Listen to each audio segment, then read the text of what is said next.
Let's get right into it. Number 10. The hedonic treadmill is broken. Picture this. You finally get that promotion, buy that car, or find that perfect relationship.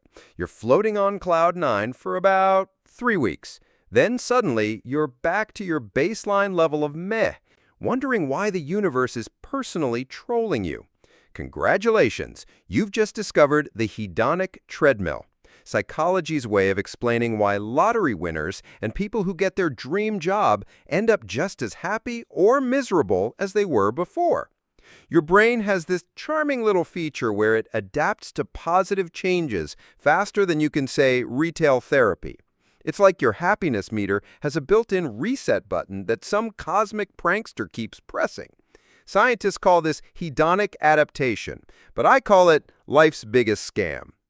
So every time you chase that next happiness high, you're basically a hamster running on a wheel that's designed to dump you back where you started.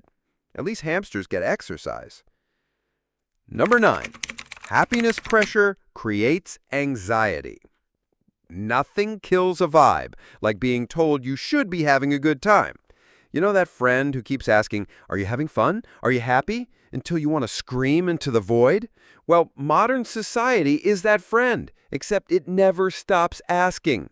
Research shows that when people are under pressure to feel happy, whether from social media, self-help culture, or their own internal expectations, they actually become more anxious and depressed. It's like trying to fall asleep while someone yells, "Go to sleep," in your ear. The harder you try to force happiness, the more it slips away like a wet bar of soap. Your brain interprets the gap between how happy you think you should be and how happy you actually are as a personal failure. So now you're not just dealing with regular life stress, you're also stressed about not being stressed enough to be happy about not being stressed. Meta-anxiety, because regular anxiety was apparently too simple. Number 8. The comparison trap. Social media has turned happiness into a competitive sport, and spoiler alert, everyone else is using performance-enhancing drugs called filters and selective posting. You're scrolling through curated highlight reels while living in your own behind-the-scenes blooper reel, wondering why your Tuesday morning doesn't look like someone else's vacation in Bali. But here's the kicker. Even without social media, your brain is hardwired to compare. Researchers found that people would rather earn $50,000 when everyone else earns $25,000 than earn $100,000 when everyone else earns $200,000. You'd literally take less money just to feel relatively better off. Your happiness isn't based on what you have, it's based on having more than the imaginary scoreboard in your head says other people have. Congratulations, you've entered the world's most exhausting marathon. 7.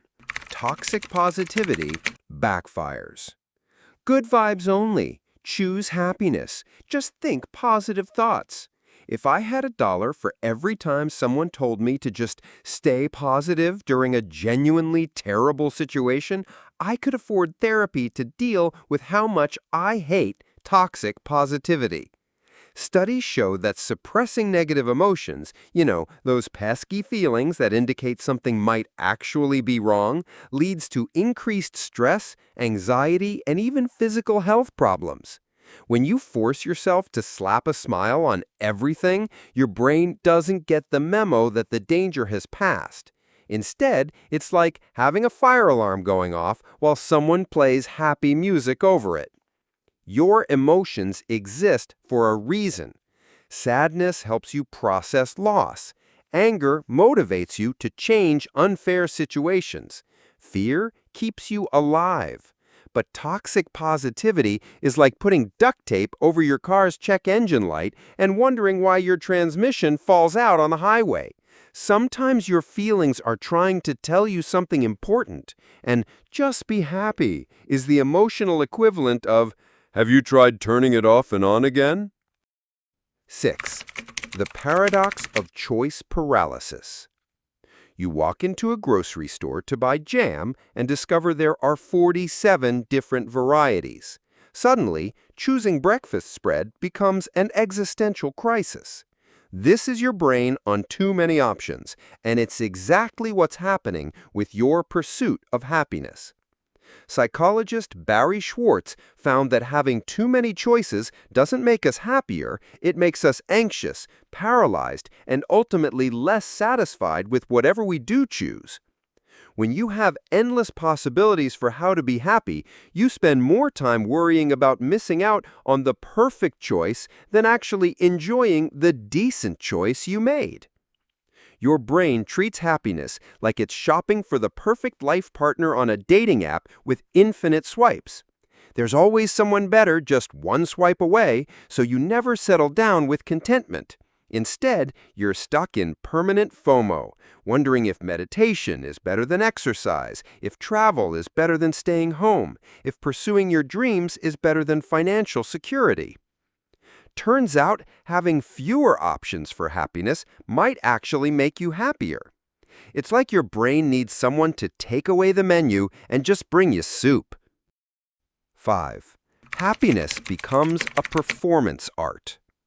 When happiness becomes a goal instead of a byproduct, it turns into a performance art piece where you're both the artist and the audience, and the reviews are terrible.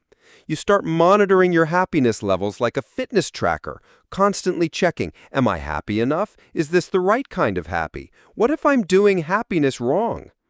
This self-monitoring creates what psychologists call meta-emotions, emotions about emotions.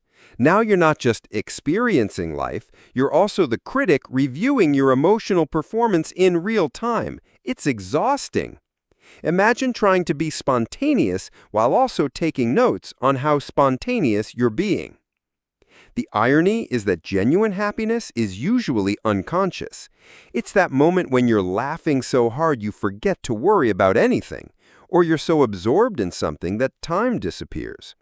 But when you're performing happiness, you're always slightly outside the experience, directing yourself like, remember to smile, look how fun this is, document this for later. You've turned happiness into a job, where you're both the employee and the micromanaging boss who won't shut up. 4. The sunk cost of positivity. You've spent years reading self-help books, attending mindfulness workshops, and buying gratitude journals. You've invested time, money, and emotional energy into the happiness project. So now you feel obligated to be happy. Welcome to the sunk cost fallacy of personal development. When you've put resources into something, your brain tricks you into thinking you have to keep going, even when it's not working. So you double down on happiness strategies that aren't making you happier because admitting they don't work feels like admitting you've wasted all that time and effort. It creates this weird cognitive dissonance where you're simultaneously pursuing happiness and angry that it's not working, but you can't stop because you've already come so far. It's like being trapped in a really expensive, really boring movie that you paid full price for, so you sit through the whole thing hoping it gets better. Meanwhile, your actual happiness is probably hiding in simple 3 moments that you're too busy optimizing your happiness strategy to notice. 3. Emotional suppression rebounds. Try not to think about a white elephant. Go ahead, really try. Notice how the white elephant is now doing a little dance in your brain? That's exactly what happens when you try to suppress negative emotions in pursuit of happiness. Research shows that emotional suppression doesn't make feelings go away, it makes them stronger and more persistent. It's like trying to hold a beach ball underwater. Eventually, it's going to pop up and smack you in the face when you least expect it. When you chase happiness by avoiding sadness, anger, or anxiety, you're essentially telling your brain that these emotions are dangerous. Your brain, being the helpful little problem solver it is, responds by making those emotions more prominent and urgent. Now, you're not just sad, you're sad about being sad, which makes you sadder, which makes you mad about being sad, which makes you anxious about being mad about being sad. It's like emotional whack-a-mole, except every time you miss, 2 more pop up. 2. The Arrival Fallacy. I'll be happy when. is the most expensive lie you tell yourself. When you get the job, lose the weight, find the person, move to the city, pay off the debt, fix the thing, then you'll be happy. This is called the Arrival Fallacy, and it's about as reliable as weather predictions made by groundhogs. The problem is that when never actually arrives. There's always another condition, another milestone, another thing that needs to happen first. You keep moving the happiness goalposts like a cosmic game of keep away, except you're playing against yourself and you always lose. Plus, research shows that people are terrible at predicting what will make them happy and for how long. You think getting that promotion will make you happy for months, but it actually makes you happy for weeks before becoming the new normal. Meanwhile, you spent months being unhappy while waiting for future happiness that lasts about as long as a good meal. You're basically living in a state of permanent almost there, like being stuck in traffic that never actually moves, but the GPS keeps saying recalculating. 1. Happiness isn't actually the point. Here's the plot twist that would make M. Night Shyamalan proud. Happiness might not actually be the thing you should be chasing at all. Psychologists have found that people who focus on meaning, purpose, and connection tend to be more satisfied with their lives than people who focus specifically on being happy. Happiness is like sleep. The harder you chase it directly, the more elusive it becomes. But when you focus on living according to your values, contributing to something bigger than yourself, and building genuine relationships, happiness tends to show up as a side effect. It's the emotional equivalent of finding something you lost as soon as you stop looking for it. The cruel irony is that the pursuit of happiness often leads you away from the very things that create lasting fulfillment. You're so busy chasing the feeling that you miss the experiences that naturally generate it. Basically, happiness is like a cat. Ignore it, and it'll come sit on your laptop when you're trying to work. That's all for today. I'll be making more videos like this, so subscribe if you don't want to miss them.